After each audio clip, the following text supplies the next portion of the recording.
Hi, so we got Phillipa Page from Flock Health Limited coming down to do our Flock Health review this morning. So it'll be interesting to see what she has to say about her worm and treatment checks at the same time. Phillipa, thanks for doing the review.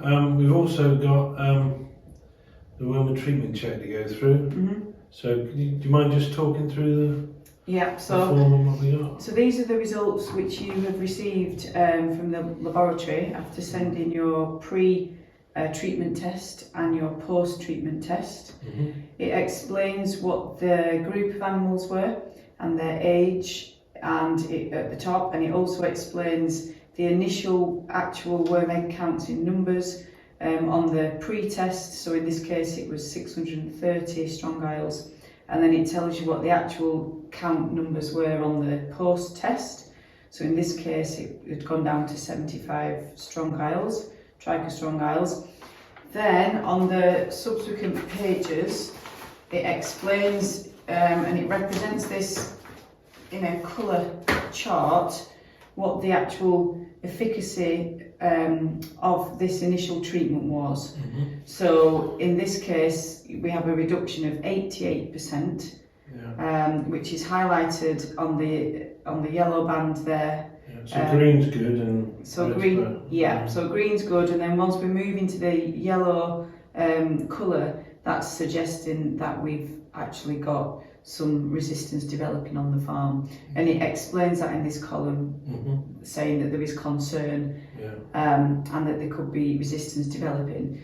So I would discuss with you how you took the samples, from which groups, how they were stored, just to ensure that we were happy that it was as accurate as possible in terms of collection, and then we can interpret that result depending upon what you tell me. Okay, and that's split into nematodiarus and strong isles as well?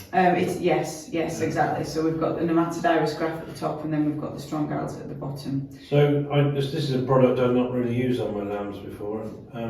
Is this something I should be worried about at that rate? Yeah, because there is concern highlighted here. We need to consider together deciding when we might need to retest these animals, this sample and this drug, because it's telling us that there's some concern. So should I never use this drug again, or? We don't have to be that conclusive, because this is very much a snapshot, and we have to look at the time of year that we've done this.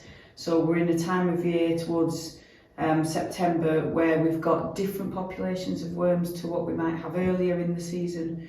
So we will have that conversation and decide when is best to check this again. But because it's indicated that there is a concern, we can't sit happy with that. We need to be aware of it.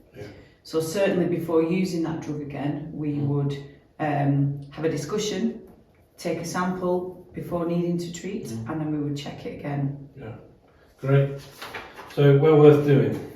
Absolutely. And you will find then in the results, the lab will give you a unique reference number, which is on here, which you then use on your form for part of the pathway funding. Good. All right, that's great. Thank you. Thanks. So there you go. The whole thing well worth doing. Don't be afraid of your results. Don't be afraid to discuss your results with your vet and even your SQP that supplies you with your anthelmintics. And just because there may be a reduction in the way that these products work, that doesn't mean that you won't ever be able to use them. They just need further investigation. And good luck with yours.